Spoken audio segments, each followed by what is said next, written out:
പിണറായി വിജയൻ താങ്കളെ കള്ളക്കടത്തുകാരുമായിട്ട് ബന്ധമുള്ള ആളാക്കി ചിത്രീകരിക്കുന്ന രീതിയിലായിരുന്നു ആ മറുപടിയല്ലേ? നിങ്ങൾ പോയി അന്വേഷിക്കൂ എന്ന് പറയുന്ന മറുപടി. ഞാനായിട്ട് പറയുന്നില്ല, നിങ്ങൾ അന്വേഷിക്കൂ എന്ന് പറയും. സമാനമായ രീതിയിലാണ് താങ്കൾ ഇപ്പോൾ എനിക്ക് നൽകിയ മറുപടി. അതായത് തൃശ്ശൂർ പൂരം കലക്കിയത് അല്ലെങ്കിൽ കലക്കിച്ചത് ആരാണ് എന്നത് മുഖ്യമന്ത്രിയാണോ എന്ന് ചോദിക്കുമ്പോൾ അത് നിങ്ങൾ അന്വേഷിക്കൂ എന്ന് താങ്കൾ അതേ നിലയിൽ മറുപടി പറയുമ്പോൾ അത് മുഖ്യമന്ത്രി തന്നെ ഉദ്ദേശിക്കുന്നതാണ് എന്ന് ഞാൻ മനസ്സിലാക്കുന്നു. തെറ്റില്ലല്ലോ? നിങ്ങൾക്ക് മനസ്സിലാക്കാൻ തെറ്റില്ല. ഓരോരുത്തർക്കും അവനവന്റെ രീതിക്കനുസരിച്ച് മനസ്സിലാക്കാം. ഇപ്പൊ താങ്കൾ ഈ ഭീഷണിയെ കുറിച്ച് പറഞ്ഞോട്, പോലീസ് താങ്കൾക്ക് പുറകെ ഉണ്ട്. ലേശം ചെരിഞ്ഞിരുന്നുണ്ട്. ഇല്ല, കുഴപ്പമില്ല. നമ്മുടെ ബോക്സിൽ കുറച്ച് പ്രശ്നം വരും, എന്നാലും സാറില്ല, കാലുവേദന.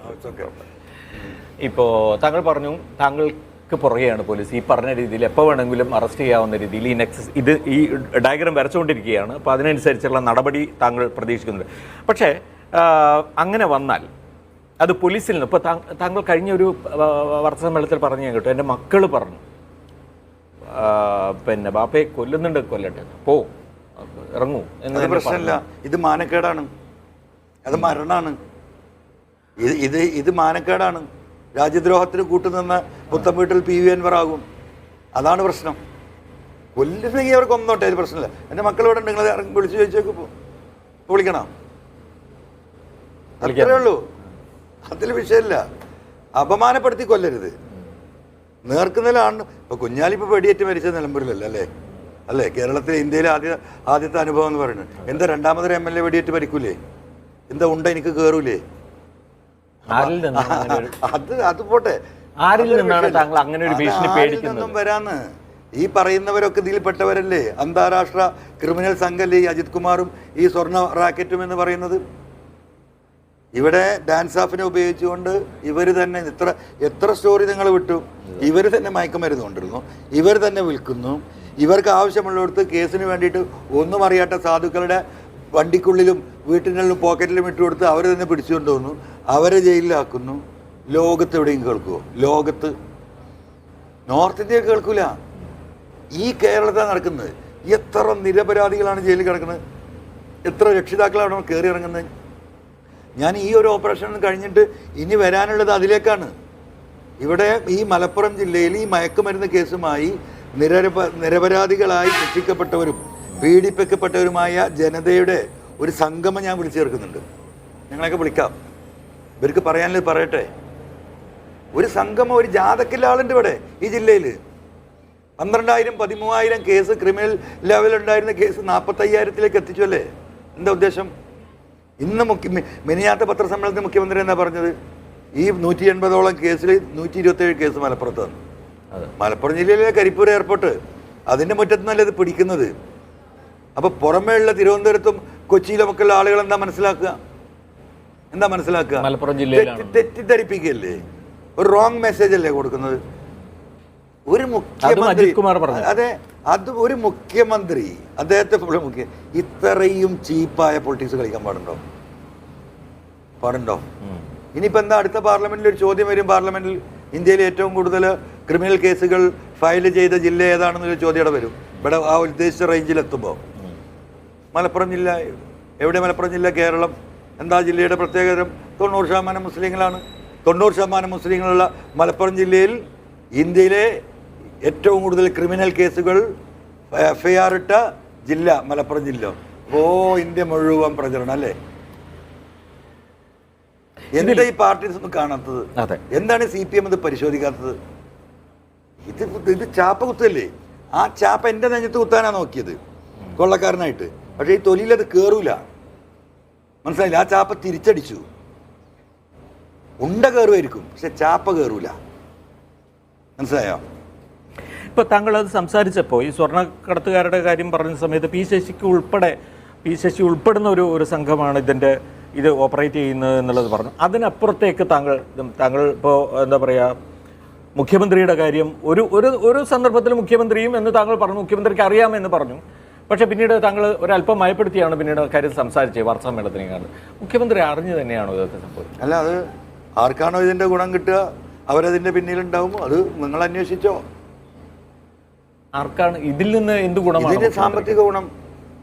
ആ സാമ്പത്തിക ഗുണം ആർക്കാണോ കിട്ടുന്നത് അവർ അതിൻ്റെ പിന്നിലുണ്ടാകും. അത് നിങ്ങൾ അന്വേഷിച്ചാൽ കണ്ടെത്താം. എന്നെ കൊണ്ട് പറയിക്കണ്ട. പി ശശിക്കപ്പുറം സാമ്പത്തിക ഗുണം ഈ ഗാങ്ങിൽ ആർക്കാണ് കിട്ടാൻ? അല്ല, അതൊക്കെ നിങ്ങൾ അന്വേഷിച്ച് കണ്ടെത്തൂ മൈ ഡിയർ. അല്ല, അതിലൊരു സംശയരഹിതമായ നിലപാട് താങ്കൾക്കുണ്ട്. എനിക്കതിലൊന്നും ഒരു സംശയം ഇപ്പില്ല, മനസ്സിലായില്ലേ? എന്ന് വെച്ചാൽ മുഖ്യമന്ത്രിക്ക് ഇതിൽ പങ്കുണ്ട് എന്ന കാര്യത്തിൽ താങ്കൾക്ക് സംശയമില്ല? അല്ല, അങ്ങനെയൊന്നും ഞാൻ പറഞ്ഞിട്ടില്ല. അതൊക്കെ നിങ്ങൾ അന്വേഷിക്കുക. എനിക്കതിലൊരു സംശയമില്ല. പക്ഷെ ഞാൻ തൽക്കാലം പറയാൻ ഉദ്ദേശിക്കുന്നില്ല. അത് നിങ്ങൾ അന്വേഷിച്ച് കണ്ടെത്തും. എല്ലാം ഇപ്പം ഞാൻ തന്നെ പറഞ്ഞാൽ പറ്റുമോ? ശ്രീ പി വി അൻവർ, ഇപ്പോൾ വ്യക്തിപരമായി ഈ ദിവസങ്ങൾ താങ്കൾക്ക് എങ്ങനെയാണ്? അതൊന്ന് അറിഞ്ഞാൽ കൊള്ളാം. താങ്കൾ എന്തുമാത്രം സമ്മർദ്ദം അനുഭവിക്കുന്നു? അല്ല, സത്യം പറയുകയാണെങ്കിൽ എനിക്ക് നല്ല സമ്മർദ്ദം ഉണ്ടായിരുന്നു CM ഈ പ്രസ്താവന നടത്തുന്നവരെ. കാരണം എൻ്റെ ലക്ഷ്യം CM ആയിരുന്നില്ലല്ലോ. അദ്ദേഹം താത്വികനായ, ഞാൻ ഈ പറഞ്ഞതുപോലെ ഞാൻ അങ്ങേയറ്റം വിശ്വസിച്ച ഈ സമൂഹത്തിൽ എന്തുകൊണ്ടാണ് നമ്മളൊക്കെ കോൺഗ്രസ് വിട്ടുവന്നത്? കോൺഗ്രസ് പാരമ്പര്യത്തിൽ നമ്മൾ പുറത്ത് കിടക്കേണ്ട ഒരു ഘട്ടം വരുന്നത് എന്താണ്? കോൺഗ്രസിൻ്റെ ഈ അഡ്ജസ്റ്റ്മെൻറ്റ് പൊളിറ്റിക്സ്, വർഗീയതയുമായിട്ടുള്ള അഡ്ജസ്റ്റ്മെൻറ്റ് പൊളിറ്റിക്സ്. ഒരു സംസ്ഥാനത്ത് മുസ്ലിങ്ങളാണ് എങ്കിൽ അവർ മുസ്ലിങ്ങളുടെ കൂടെ, ഹിന്ദുക്കളാണെങ്കിൽ അവരുടെ കൂടെ, ക്രൈസ്തവർ കൂടുതൽ സ്ഥലത്തും അവരുടെ കൂടെ. കോൺഗ്രസിൻ്റെ മതേതര നിലപാടിൽ നിന്ന് കോൺഗ്രസ് മാറി. കോൺഗ്രസിൻ്റെ ജനാധിപത്യ സ്വഭാവം പറ്റപ്പോയി. കോൺഗ്രസിൻ്റെ സോഷ്യലിസ്റ്റ് ആശയങ്ങളിൽ നിന്ന് കോൺഗ്രസ് വ്യതിചലിച്ചു. പിന്നെ ഇതിൻ്റെ എന്തെങ്കിലും ബാക്കിയുള്ളതായിട്ട് നമ്മൾ കാണുന്നത് കമ്മ്യൂണിസ്റ്റ് പാർട്ടിയാണ്. ആ കമ്മ്യൂണിസ്റ്റ് പാർട്ടിയിലേക്കാണ് നമ്മൾ വന്നത്. അപ്പോൾ അതിൽ പരമാവധി ഊർജം ഉപയോഗിച്ചുകൊണ്ട് ആ പാർട്ടിയെ ശക്തിപ്പെടുത്താൻ ഞാൻ പരിശ്രമിച്ചു. ആയിരക്കണക്കിന് ആളുകൾ ഈ പാർട്ടിയിൽ കയറി വന്നിട്ടുണ്ട് നമ്മളൊക്കെ വന്നതിന് ശേഷം. അപ്പോൾ അങ്ങനെ നിലമ്പൂർ നിയോജക മണ്ഡലത്തിലെ മുനിസിപ്പാലിറ്റിയിൽ ഞാൻ വരുമ്പോൾ 13 സീറ്റാണ് മുസ്ലിം ലീഗിന്. ഇന്ന് 0. മലപ്പുറം ജില്ലയിലാണ് 9000 വീട് കയറിയിട്ടുണ്ട് ഞാൻ തെരഞ്ഞെടുപ്പിൽ. 9000+ ഹൗസസ് മുനിസിപ്പൽ തെരഞ്ഞെടുപ്പിൽ വീട് കയറിയിട്ട് ജനങ്ങളോട് സംബന്ധിച്ചാൽ. അങ്ങനെ ഓരോ സ്ഥലത്തും അങ്ങനെ ഇതിനെ ശക്തിപ്പെടുത്തുക എന്താ? ഈ സെക്യുലർ സ്വഭാവം ഈ പാർട്ടിക്കുണ്ട്. എല്ലാവരും ഒരുമിച്ച് നിൽക്കണം. ആ ഒരു മനോഭാവത്തിൽ നിന്നാ അവസാനം കാണുന്ന എന്താ? BJPൻ്റെ അടുക്കളയിൽ പോയി കിടന്നുറങ്ങുന്നുണ്ട് എന്നുള്ള വിവരം കിട്ടുമ്പോൾ എങ്ങനെ ഒരു സെക്യുലർ മൈൻഡുള്ള എനിക്ക് ഇത് താങ്ങാൻ കഴിയും? അത് എപ്പോഴാണ് അറിയുന്നത്? 3 ദിവസം മുമ്പ് വരെ. അതുവരെ ഇദ്ദേഹം പരിശുദ്ധനാണ്. ഈ ആളുകളോട് മുഴുവൻ ഞാൻ ഫൈറ്റ് ചെയ്യാണ്. നിങ്ങളെപ്പോലത്തെ പത്രക്കാരോട് ഞാൻ ഫൈറ്റ് ചെയ്യാണ്. അപ്പോഴും ഇദ്ദേഹത്തെ ഞാൻ പൊതിഞ്ഞ് പിടിച്ചിരിക്കുകയാണ്, ഇദ്ദേഹത്തിന് പരിക്ക് പറ്റാതിരിക്കാൻ. നിങ്ങളുടെയൊക്കെ ആയിരക്കണക്കിന് ചോദ്യങ്ങൾക്ക് വെറും കാലുകൊണ്ടാണ് ഞാൻ സഞ്ചരിച്ചിരുന്നത്. എനിക്ക് പ്രവർത്തിക്കാൻ വേറെ ഒന്നും ഉണ്ടായിരുന്നില്ല. അത് ആ പ്രസ്താവനയോട് കൂടി ഞാൻ ഫ്രീ ആയി. അല്ല, അപ്പം അതിലുള്ളൊരു സംശയമാണ്.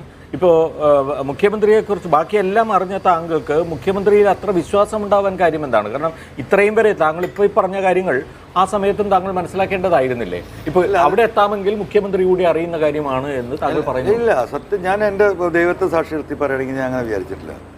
ഞാൻ മുഖ്യമന്ത്രിയെ സംബന്ധിച്ച് അദ്ദേഹം ഈ പറയുന്ന ആഭ്യന്തര വകുപ്പും പുള്ളിക്ക് ഏൽപ്പിച്ചത്, പുള്ളിക്ക് എടുക്കാൻ മാത്രമേ ഇല്ലെങ്കിൽ തന്നെ ലോഡുണ്ട്. ഇതിൻ്റെ പുള്ളിയുടെ ആരോഗ്യസ്ഥിതി, ശാരീരികമായ പ്രശ്നങ്ങൾ, അനാവശ്യമായിട്ടുള്ള ടെൻഷനാണല്ലോ ഈ പോലീസിൽ നിന്ന്. അത് ശശി കൈകാര്യം ചെയ്യട്ടെ എന്ന് അദ്ദേഹം വിശ്വസിച്ചവർ ചതിച്ചു എന്ന് പറയുന്നത്. ഞാൻ അങ്ങനെയായിരുന്നല്ലോ മനസ്സിലാക്കിയിരുന്നത്. അപ്പോൾ അദ്ദേഹത്തിൻ്റെ മാത്രമായിട്ടുള്ള അദ്ദേഹത്തിൻ്റെ അപ്രമാദിത്വത്തിൽ ഈ കാര്യങ്ങൾ പോവുകയാണ്. CM ഈ ഒരു ടെൻഷൻ എടുക്കണ്ട, അത് ശശി കൈകാര്യം ചെയ്യട്ടെ. പുള്ളി അങ്ങനെയാണ് ഓരോ കാര്യങ്ങളും ഓരോരുത്തർ ഏൽപ്പിച്ച് അവരങ്ങോട്ട് വിശ്വസിച്ച് ഏൽപ്പിക്കലാണ്. അപ്പം ഞാൻ പൂർണ്ണമായിട്ടും എൻ്റെ ദൈവം സാക്ഷി ഞാൻ മനസ്സിലാക്കിയിരുന്നത് മുഴുവൻ ഈ ചങ്ങാതി ഈ P ശശിയാണ്. അവനെ തെറിപ്പിച്ചാൽ കേരളത്തിലെ കമ്മ്യൂണിസ്റ്റുകാരുടെ പ്രശ്നം, പോലീസുമായി ബന്ധപ്പെട്ട വിഷയം തീരുമെന്നാണ് ഞാൻ കണക്കൂട്ടിയിരുന്നത്. അതിന് കൃത്യമായ തെളിവും കാര്യങ്ങളും കിട്ടിയപ്പോഴാണ് ഞാൻ ഈ ഓപ്പറേഷൻ തുടങ്ങിയത്. അതിൽ CM എൻ്റെ കൂടെ നിൽക്കുന്നതാണ് വിചാരിച്ചിരുന്നത്. തുടക്കത്തിൽ അദ്ദേഹം എൻ്റെ കൂടെയാണ് എന്നെ തെറ്റിദ്ധരിപ്പിച്ചു. ഈ പറഞ്ഞ പോലീസ് ഓഫീസർമാരൊക്കെ സസ്പെൻഡ് ചെയ്തു, വക്കീലവരൊക്കെ ഇവിടെ ട്രാൻസ്ഫർ ചെയ്തു. ഏത് ജില്ലാ SP വെക്കണമെന്നുള്ള ചോദ്യം എൻ്റെ അടുത്തേക്ക് വന്നു. അപ്പോൾ എന്നെ കൺവിൻസിങ് ആണ്. അപ്പോൾ പുള്ളി വിചാരിച്ചത് ഞാൻ അങ്ങോട്ട് പോകും മുന്നോട്ട് ഈ ആവേശത്തിൽ നിന്നാണ്. പക്ഷെ ഞാൻ നോക്കിയത് മുഴുവൻ അതിലൊന്നും ഞാൻ ആവേശം കൊള്ളാൻ പോയില്ല. ഞാൻ ഈ പറഞ്ഞ കാര്യങ്ങളിൽ പോലീസിൻ്റെ അന്വേഷണം എങ്ങനെയുണ്ടെന്ന് ഞാൻ നോക്കിയത്. അതിൽ തകരാറ് എനിക്ക് കണ്ടു, അതിൻ്റെ ഒരു വഴി തിരിഞ്ഞു പോകുന്ന ഞാൻ കണ്ടു. അപ്പോൾ എനിക്ക് സംശയമായി, ശശി മാത്രമല്ല ഇതിൽ CM ഈ ചില സംഗതികൾ ഇതിൽ CMൻ്റെ സമ്മതം ഉണ്ടോയെന്ന് തോന്നി. അതുകൊണ്ടാണ് ഞാൻ ഇത്ര പ്രഷറിട്ട് ഈ പറഞ്ഞ പത്രസമ്മേളനം രാവിലെയും ഉച്ചക്കും വൈകുന്നേരം തെളിവുകൾ ഇങ്ങനെ അടിച്ച് കയറിയാണ്. അല്ല, ഞാൻ ചോദിച്ചു വന്ന ഒരു പോയിന്റ്, താങ്കൾ വ്യക്തിപരമായി എന്തുമാത്രം സമ്മർദ്ദം അനുഭവിക്കുന്നുണ്ടെന്നുള്ളത്. ഇപ്പോൾ കുടുംബമാവട്ടെ, ഒരു കോൺഗ്രസ് പാരമ്പര്യമുള്ള കുടുംബത്തിൽ ഇത് എന്തുമാത്രം പ്രശ്നങ്ങൾ സൃഷ്ടിക്കുന്നുണ്ട് താങ്കളുടെ ഫാമിലിക്കകത്ത്? അത് എന്ന് വെച്ചാൽ അവർ എങ്ങനെയാണിപ്പോൾ കാര്യങ്ങൾ മുന്നോട്ട് പോകുന്നത്? അതിനകത്ത് ഒരു പ്രശ്നമില്ല, ഒന്നുമില്ല. താങ്കൾ അതൊക്കെ മാനേജ് ചെയ്യുന്നു? Oh, they are very happy. Fight ചെയ്യണമെന്നില്ല എടുത്ത എല്ലാവരും. എൻ്റെ ഒരു ബ്രദർ മാത്രമാണ്, പുള്ളി ഒരു ഭയങ്കര സാധുവാണ്. പുള്ളിക്ക് മാത്രമാണ് ഒരു ഭയങ്കര എന്താ പറയുക ഭയങ്കര സോഫ്റ്റ് ആയിട്ടുള്ളൊരു മനുഷ്യനാണ്. ബാക്കി എൻ്റെ ബ്രദേഴ്സൊക്കെ അങ്ങനെ തന്നെയാണ്. എൻ്റെ വൈഫ് എൻ്റെ ജീവിതത്തിൽ ഈ 32 വർഷത്തിന് കിടക്കുമ്പോൾ ഷീജ 100% പിന്തുണ തന്ന ഒരു സംഗതി ഇതാണ്. മറ്റേ ഞാൻ എന്ത് പരിപാടിക്ക് വേണമെങ്കിലും ഒരു ചെറിയ കുളത്തുണ്ടാവും, അത് വേണോ, ആ കച്ചവടം വേണോ, ഇത് വേണോ വെച്ചിട്ട്. പക്ഷേ എനിക്കറിയില്ല, 32 വർഷത്തിനിടക്ക് ആദ്യമായിട്ട് ഞാനൊരു വിഷയത്തിൽ ഇറങ്ങുമ്പം പരിപൂർണ പിന്തുണയും പരിപൂർണ സപ്പോർട്ട് തന്നത് എൻ്റെ വൈഫാണ്. എൻ്റെ മോള് 12ാം ക്ലാസ്സിലാണ് ഇപ്പോൾ. ഒരു പ്രശ്നം, ഒരു ചിരിക്കാണ്. ഒരു മകള് ഗൾഫിലാണ്. ഡെയിലി ചോദിക്കുക എന്തായിപ്പാ. അവരുടെ ആത്മവിശ്വാസത്തിന്റെ കാര്യം അല്ലാതെ ഈ ഹെറിഡിറ്ററി ആയിരിക്കും, രക്തത്തിലുള്ളതായിരിക്കും. സാധാരണ സ്ത്രീകൾ എന്താ ചെയ്യുക, മക്കള് ഉപ്പ നിങ്ങൾ ശ്രദ്ധിക്ക് പോവല്ലെന്നല്ലേ പറയാം. എന്തായി ഫോണില്ലേ, രാവിലെ വന്ന് വിളിച്ചോണത്ത് ചിലപ്പോ. പിന്നെ എനിക്കെന്താ പഠിക്കണ്ടേ? ഇപ്പോൾ അപമാനപ്പെടുത്തുന്ന പ്രശ്നം അത് പേടിയുണ്ടായിരുന്നു. ഇന്ന് വൈകുന്നേരം ആയി കിട്ടുമെന്ന്. ആ 2 വ്യക്തികളെ കൊടുന്ന് ഈ വീഡിയോ എടുക്കാൻ വേണ്ടിയിട്ട് ഞാൻ അത്ര പ്രയാസപ്പെട്ടിരുന്നു. മനസ്സിലായോ? അവരുടെ സമ്മതം വേണ്ടേ ടെലികാസ്റ്റ് ചെയ്യാൻ? ഇതിപ്പോൾ നാളെ വന്ന് അന്വേഷിക്കുമല്ലോ. എനിക്കിത് നാടകം ഒപ്പിക്കാൻ പറ്റില്ലല്ലോ. ഇനിയിപ്പോൾ ആ സാധുക്കൾ എന്തൊക്കെ ചെയ്യുന്നത് നമുക്ക് പറയാൻ പറ്റില്ല. അവരേതൊക്കെ രീതിയിൽ സ്വാധീനിക്കുന്നുള്ളത് അതൊക്കെ ഉണ്ടാവും. Anyway, now I am very very very free, just like flying.